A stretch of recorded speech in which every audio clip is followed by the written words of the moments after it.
The sky above Velar Prime had always been beautiful. Every night the people would look up at the stars and feel peace in their hearts.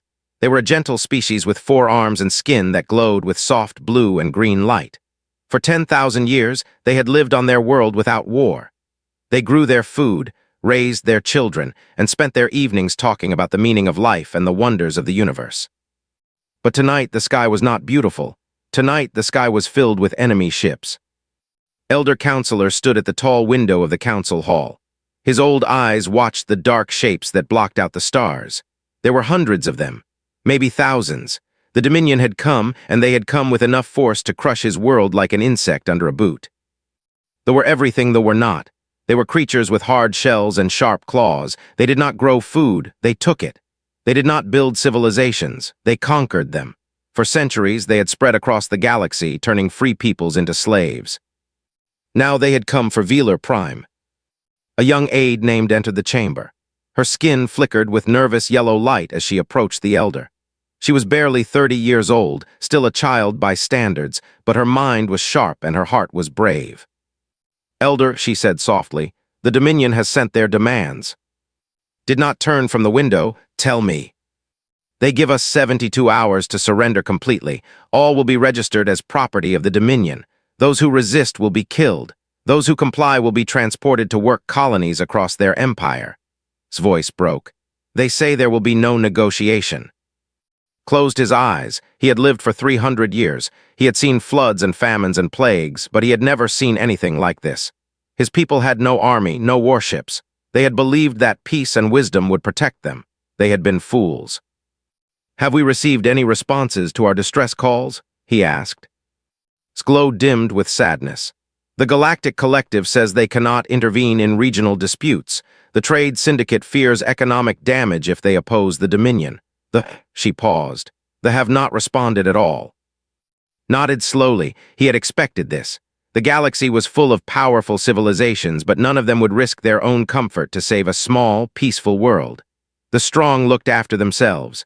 The weak were left to suffer. This was the truth of the universe, and had been a fool to hope otherwise. "There is one more species," said carefully. "The humans." Turned to look at her. "The humans, the ones from the edge of the galaxy." "Yes, Elder, they are young. They have only been traveling between stars for a few hundred years. But I have heard stories about them. They are said to be fierce warriors. They do not abandon those who ask for help." Shook his head. "They are primitive, they fight among themselves, they are violent and chaotic, and even if they wanted to help, they are too far away. Their ships are slow. They could never reach us in time." "But Elder—" "No," his voice was firm but kind. "I will not give our people false hope. The humans cannot save us. No one can save us. We must prepare ourselves for what is coming." Wanted to argue, but she saw the pain in his eyes. He was not being cruel. He was trying to protect his people from the agony of hopping for rescue that would never come. She bowed her head and left the chamber. But she did not give up. That night, while the council discussed terms of surrender, slipped into the communication center. Her hands trembled as she worked the controls. She did not know the proper frequencies for human space. She did not know their language or their customs. All she could do was send a message in the oldest, simplest format known to spacefaring civilizations, a universal distress code that had been used since the first species reached the stars. She recorded her message in the basic trade language that most species understood. Her voice was small and afraid, but she spoke clearly. "This is Velar Prime. We are under attack.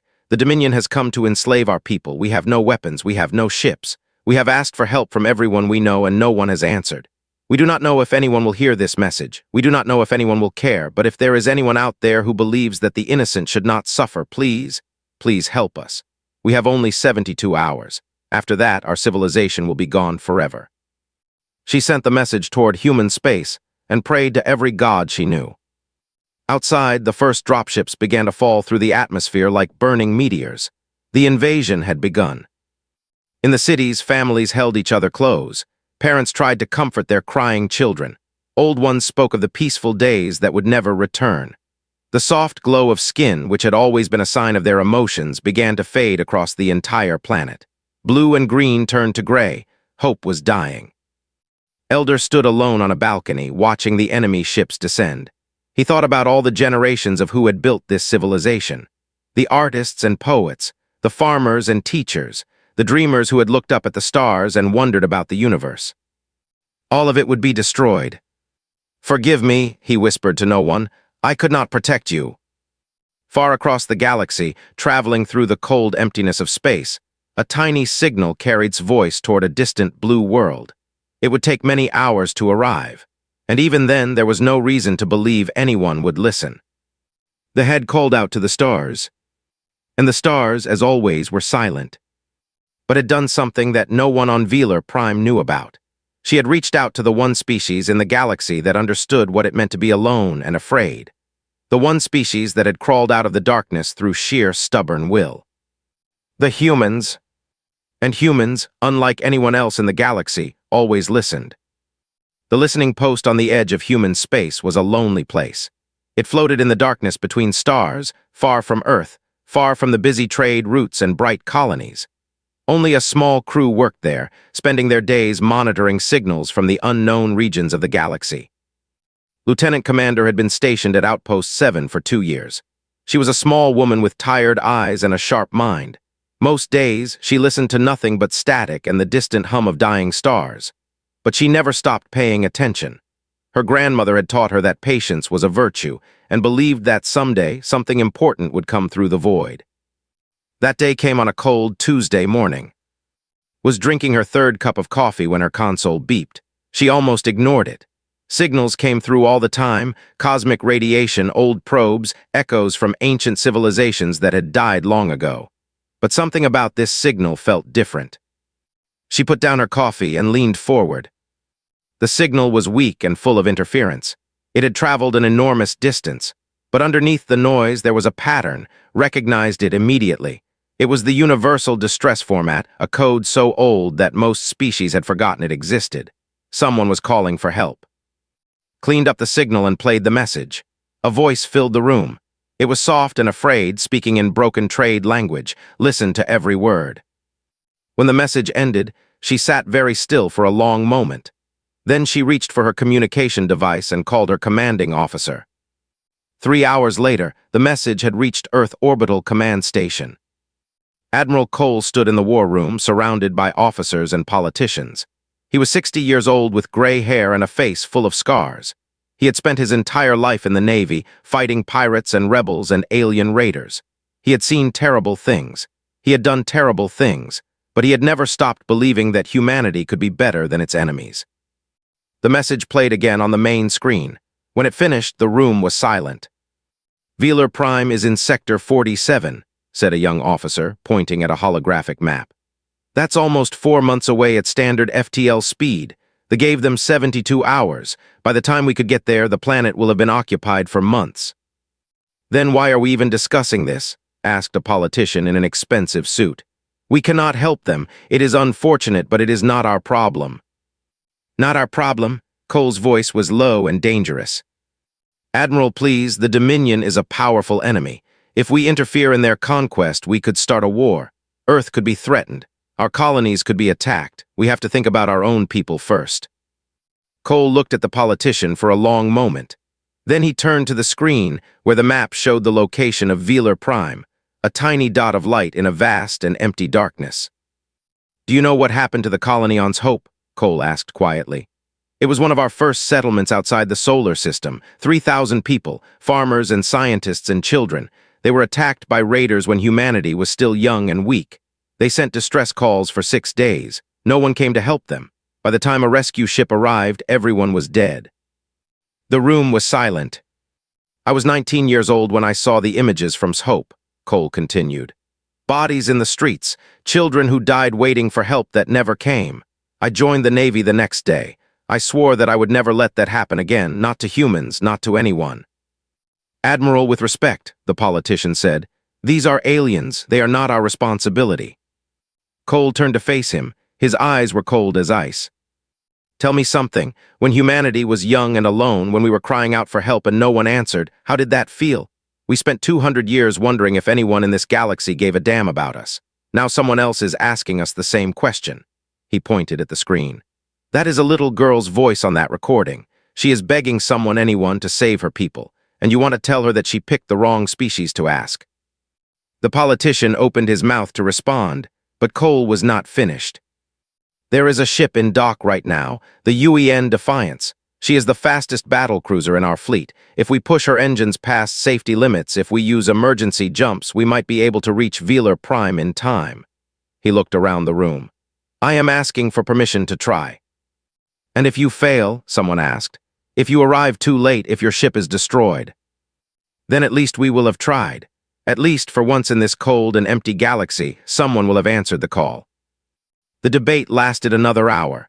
Politicians argued about risk and resources and diplomatic consequences.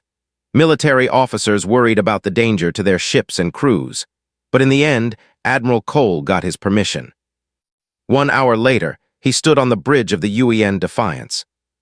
The ship was a monster of steel and fire. She carried enough weapons to crack a planet in half.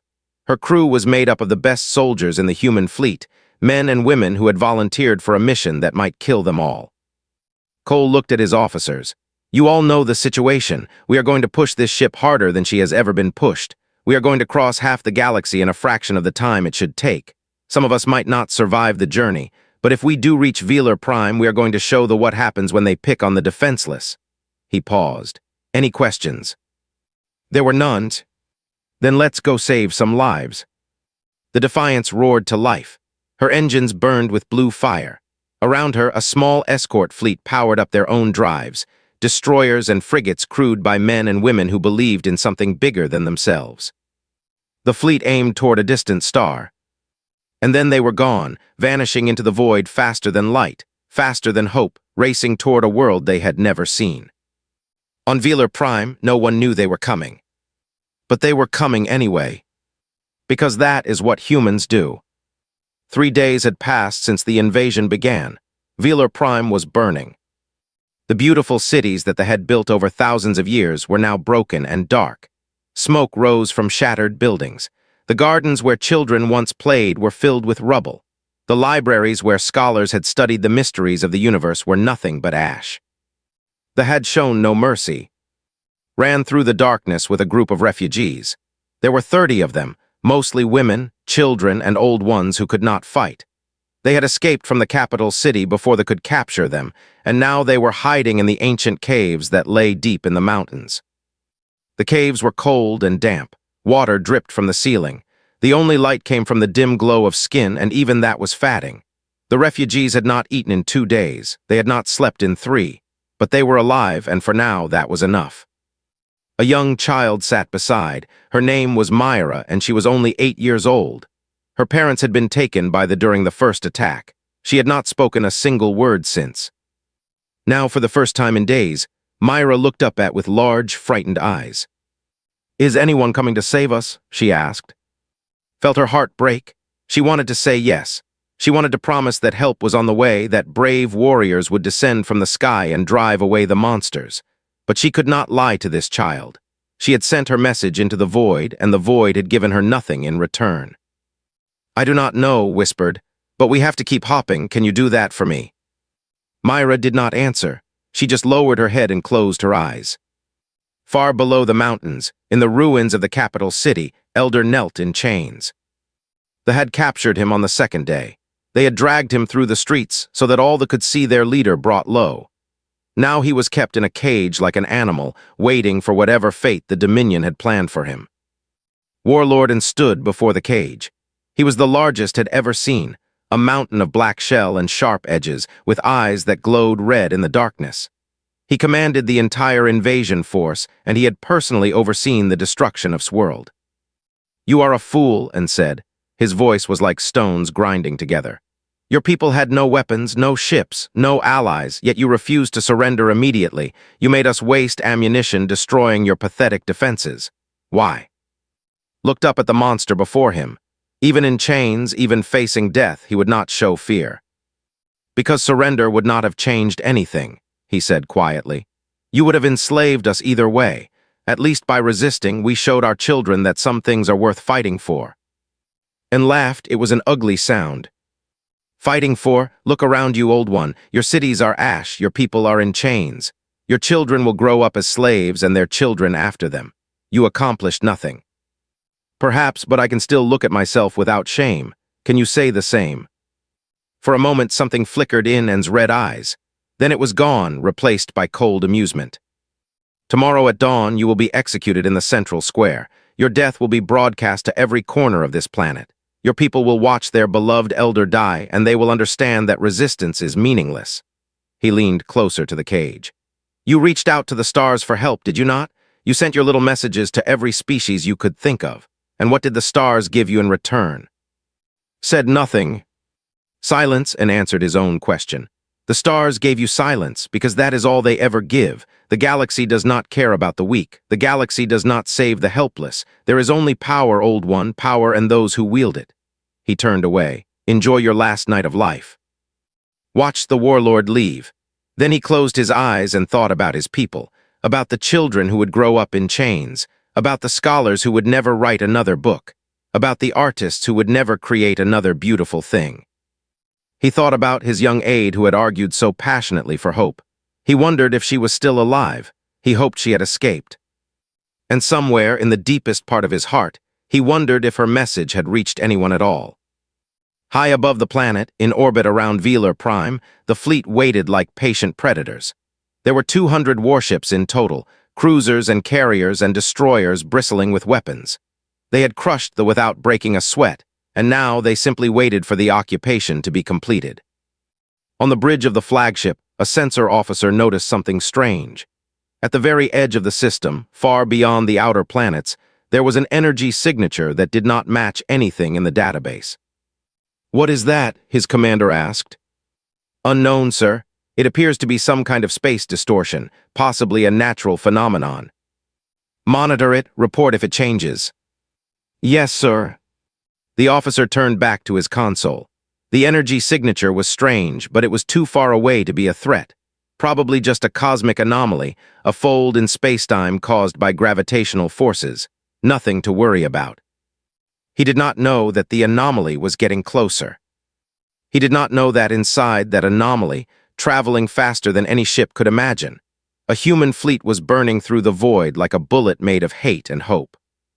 He did not know that Admiral Cole stood on the bridge of the Defiance, staring at a countdown timer that showed they were only hours away. He did not know that the humans had pushed their ships so hard that 3 crew members had died from the stress, and that every surviving human had sworn to make their deaths mean something. He did not know that the silence of the stars was about to be broken. On the surface of Velar Prime, the sun began to set. It would be the last sunset that Elder would ever see. In the caves, Myra the child finally fell asleep, dreaming of her parents. And at the edge of the system, the anomaly grew brighter. Something was coming. The sensor officer was drinking his 3rd cup of stimulant when his console exploded with warnings. He spilled his drink across his uniform as he stared at the screen in disbelief.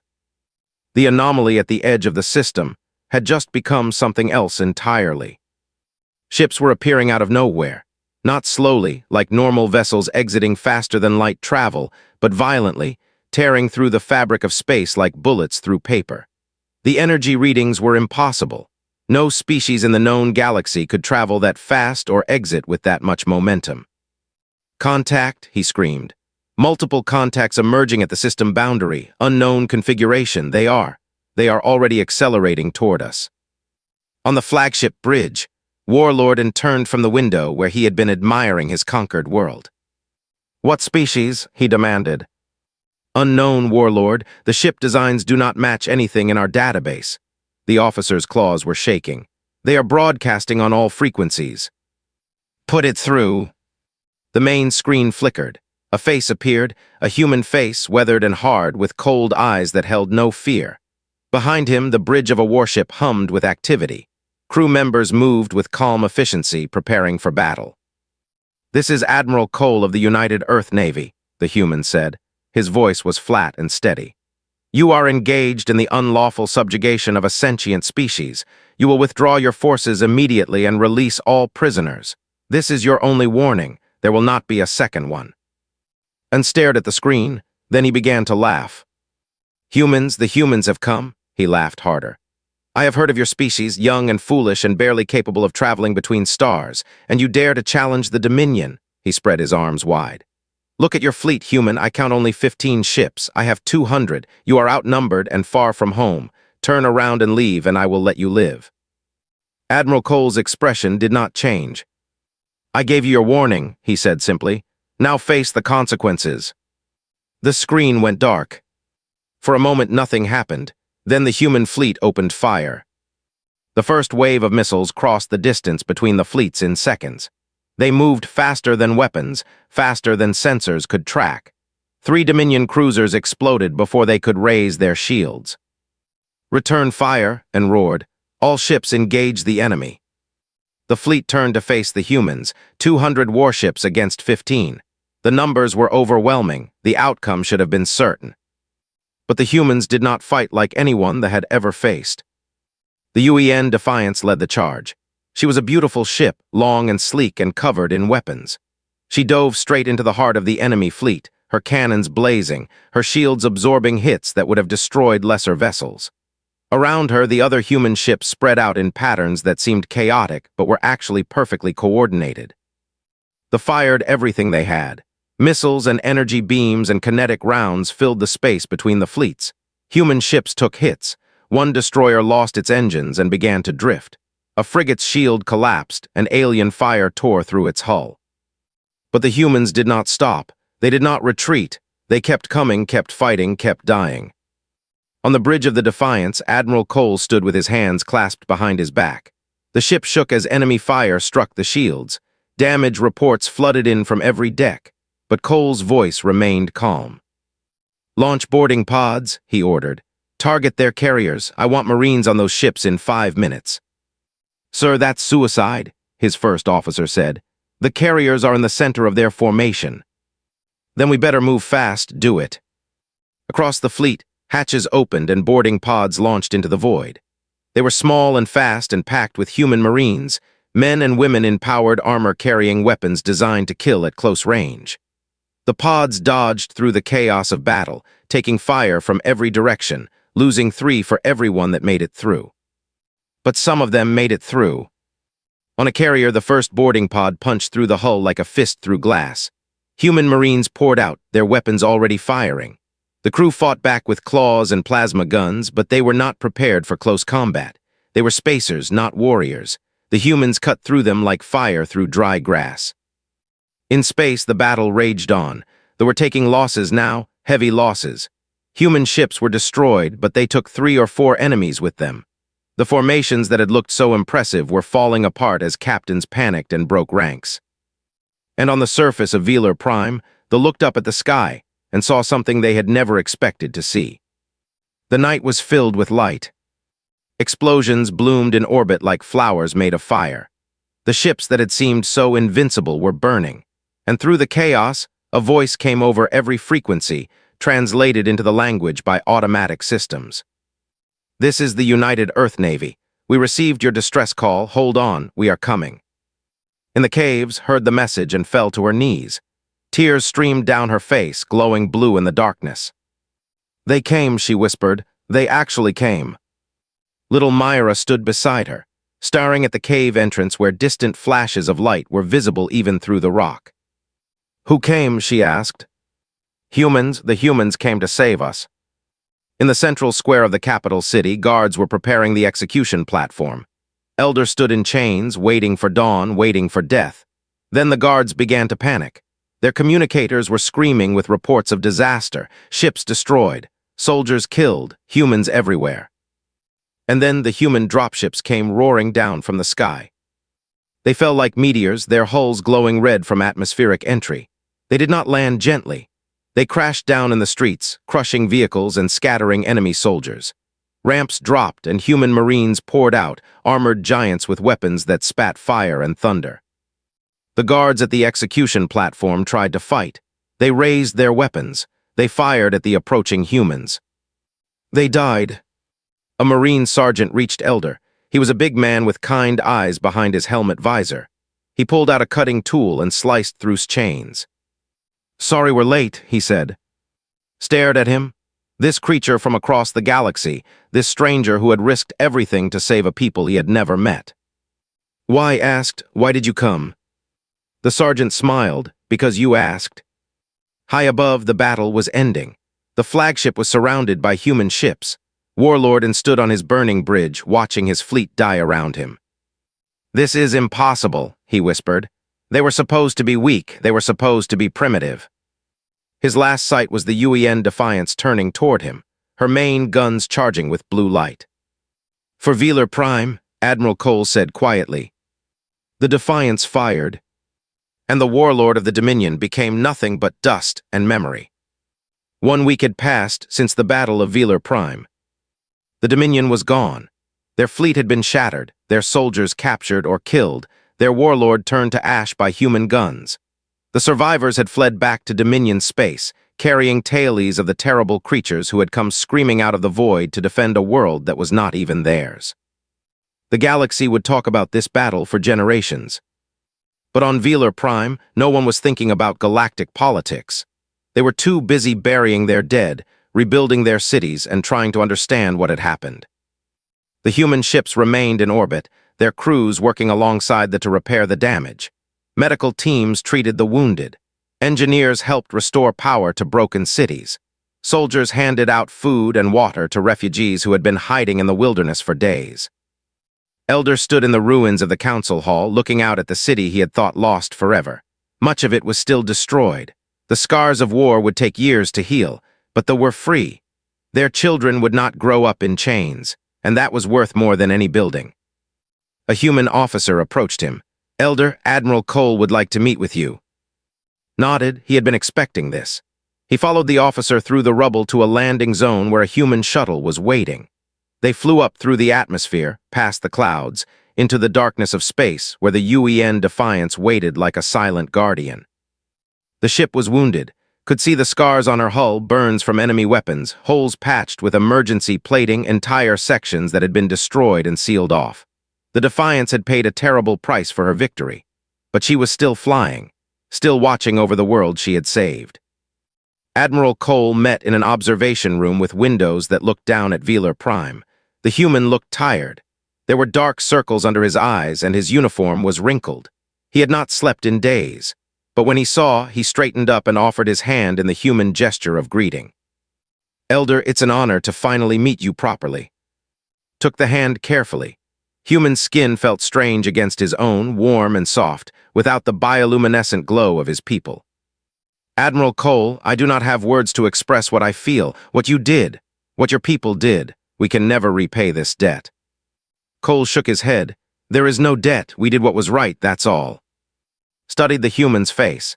He had lived for 300 years. He had met many species and learned to read their emotions. But humans were difficult. Their faces moved in subtle ways that he could not always understand. "May I ask you something, Admiral?" "Of course." Why spread his arms to indicate the ship around them, the fleet in orbit, the soldiers who had died in battle. "You did not know us. You had never met us. We had nothing to offer you, no trade goods, no technology, no strategic value. The Dominion was a powerful enemy, and fighting them could have brought war to your own worlds. Every logical calculation said you should ignore our call and stay safe." He paused. "So why did you come?" Cole was quiet for a long moment. He turned to the window and looked down at Velar Prime, glowing softly in the light of its sun. "When I was a boy," he said finally, "I read about something that happened to my people a long time ago, before we had ships that could travel between stars, before we knew there was anyone else in the galaxy." Listened silently. "There was a war on one group of humans was being hunted and killed by another group. Millions of people died, and do you know what the rest of the world did? Nothing. They watched. They sent letters expressing concern, but they did nothing to stop it. They let innocent people die because getting involved was too difficult, too dangerous, too expensive." Cole's hands tightened into fists. "When I learned about that, I felt ashamed that my species had once been so selfish, and I swore that if I ever had the power to help someone who was suffering, I would use it, no matter the cost." He turned back to, "We know what it's like to scream into the void and hear nothing back. We know what it's like to be alone and afraid. We spent centuries wondering if anyone in this galaxy cared about us." He paused. "So when we heard your call, when we heard a young girl begging anyone to save her people, we had to answer, because that could have been us. That was us once, and we will never let anyone else suffer the way we did if we can prevent it." Felt his eyes fill with tears. His skin began to glow with soft blue light, the sign of deep emotion. "You came because you remembered your own pain," he said quietly, "and you did not want us to feel the same." "Yes," Cole's voice was rough. "That's exactly why." For a moment, neither of them spoke, then reached out and placed all four of his hands on Cole's chest over his heart. It was the gesture of eternal gratitude, a promise that would be remembered for generations. "My people will never forget this," said. "As long as they exist, we will remember the humans who came when no one else would. We will tell our children, and they will tell their children, and the story will live forever." Cole bowed his head. "Thank you." On the surface of Velar Prime stood on a hillside overlooking the city. Beside her was a human marine, a young woman named Private Jackson who had been wounded during the battle. Her arm was in a sling, and there were bandages on her face, but she was smiling. "Your world is beautiful," Jackson said, "even with all the damage." "It will heal," replied. "Everything heals with time." She looked up at the sky, where the human ships were visible as points of light among the stars. Soon they would leave. They would return to their own world, to their own families, to their own lives, but they would always be welcome here. "Thank you," said softly, "for answering." Jackson looked at her. "You're the one who sent the message, aren't you? The distress call that reached us." Nodded. "Then you saved your world," Jackson said. "We just helped, the bravery, that was all you." Smiled. It was the first real smile she had managed in weeks. Across the planet were emerging from hiding. They looked up at the sky with wonder instead of fear. Their skin began to glow again, blue and green and gold, the colors of hope and joy and gratitude. The light spread from city to city, from village to village, until the entire world was shining like a jewel in the darkness of space. And in that light, a single word appeared. It was spelled out by millions of glowing bodies, visible even from orbit, written in the ancient script that had existed for 10,000 years. The word was hope. Admiral Cole saw it from the observation window of the Defiance. He did not understand the language, but somehow he understood the meaning. Behind him, his first officer spoke quietly. "Sir, the fleet is ready to depart." Cole nodded, but he did not move right away. He stood there for another moment, looking down at the glowing world below. "Was it worth it?" his officer asked. "We lost a lot of good people." Cole thought about the dead, the men and women who had given their lives for strangers, the families back on Earth who would never see their loved ones again. "Yes," he said finally, "it was worth it, because now somewhere in this galaxy there's a little girl who knows that when she calls for help, someone will answer. And that matters. That's the only thing that matters." He turned away from the window. "Take us home." The UEN Defiance turned toward the stars. Her engines glowed with blue fire, and slowly, gracefully, she began to move, leading her battered fleet back toward Earth, back toward home. On Velar Prime, they watched them go. They raised their arms to the sky in farewell. They sang songs that their ancestors had sung in times of great joy, and they made a promise to themselves and to each other. They would never forget. And someday, when someone else cried out for help, they would answer too. Because that was what the humans had taught them. In a cold and empty universe, the only thing that mattered was kindness. And kindness was always worth fighting for.